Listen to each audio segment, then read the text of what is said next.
Dito tayo ngayon guys sa bagong mall. Subukan natin kung ano ang sa loob nito. So tayo, tara, samahan nyo ako. Tingnan natin kung ano ang nasa loob nitong bagong bukas na mall nito dito sa Calgary. So ganito lang ang loob dito. May mga bags.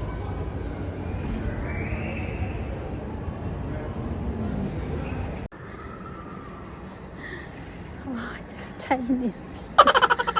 Oh my God.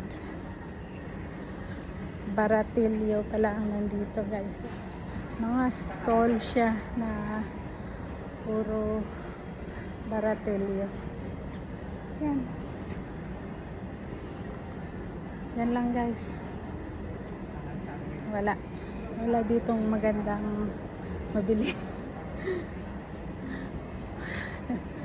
Wow. Dito naman sa upper floor. Ayan, mga playground ng mga bata. Maganda naman siya.